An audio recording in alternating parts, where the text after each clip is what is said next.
মধ্য ইউরোপের চেক সাইলেসিয়া এই পাহাড়ের ১ কিলোমিটার নিচে দিনরাত চলে খনি শ্রমিকের ঘাম ঝরানো পরিশ্রম। দীর্ঘ ২৫০ বছর ধরে যে অঞ্চলটি ছিল ইউরোপের শিল্প বিপ্লবের প্রাণকেন্দ্র, সেখানেই এখন নামছে নিস্তব্ধতা। চলতি জানুয়ারি মাসের শেষেই বন্ধ হয়ে যাচ্ছে ওস্ট্রাভা অঞ্চলের শেষ ব্ল্যাক কোল শ্যাফট। বিশ্ববাজারে কয়লার দাম কমে যাওয়া এবং উত্তোলন খরচ বেড়ে যাওয়ায় এই সিদ্ধান্ত নিয়েছে রাষ্ট্রীয় মালিকানাধীন কোম্পানি ওকেডি। রাশিয়ার ইউক্রেন আক্রমণের পর জ্বালানি সংকটের কারণে খনিটির মেয়াদ ৩ বছর বাড়ানো হলেও এবার বেজেছে বিদায়ের শেষ সুর। খনিটি বন্ধ হয়ে যাওয়া সত্যি কষ্টের। কাজটা কঠিন হলেও আমি এটা অনেক পছন্দ করতাম। এখানকার যন্ত্রপাতি আর এই পরিবেশ খুব মিস করব। হয়তো কাজের সন্ধানে অন্য দেশে যেতে হবে।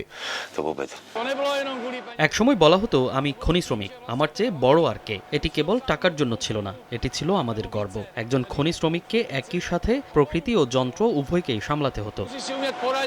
একটা সময় এই খনিগুলোকে ঘিরেই ছিল স্থানীয়দের জীবন জীবিকা। ৮০-এর দশকে এখানে কাজ করতেন প্রায় ১ লাখ মানুষ। বর্তমানে যা কমে দাঁড়িয়েছে মাত্র ২৩০০-তে। নতুন করে ছাঁটাই তালিকায় আরও ১৫০০ শ্রমিক। তবে খনি শ্রমিকদের পুনর্বাসনে $৯০ কোটি বেশি অর্থ সহায়তা দিচ্ছে ইউরোপীয় ইউনিয়ন।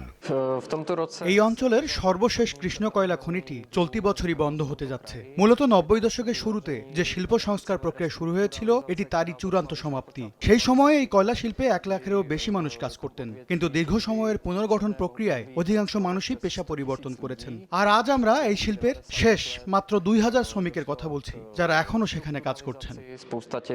কয়লা খনি বন্ধ হলেও থেমে থাকছে না কোম্পানিটি। পুরনো খনি থেকে নির্গত মিথেন গ্যাস ব্যবহার করে বিদ্যুৎ উৎপাদন এবং সেখানে ডাটা সেন্টার ও ব্যাটারি পার্ক তৈরির পরিকল্পনা করছে কর্তৃপক্ষ। আমাদের পরবর্তী প্রকল্প হচ্ছে খনি থেকে নির্গত গ্যাস সংগ্রহ করা। আমরা জানি এই গ্যাসের ৪০% বা তার বেশি হচ্ছে মিথেন, যা জ্বালানির একটি বড় উৎস। খনি বন্ধ হওয়ার পরও আগামী ২০ বছর এখান থেকে গ্যাস নির্গত হতে থাকবে। আমরা একটি কো-জেনারেশন ইউনিটের মাধ্যমে এই গ্যাস পুড়িয়ে ১ মেগাওয়াট ক্ষমতা সম্পন্ন বিদ্যুৎ উৎপাদনের লক্ষ্য নির্ধারণ করেছি।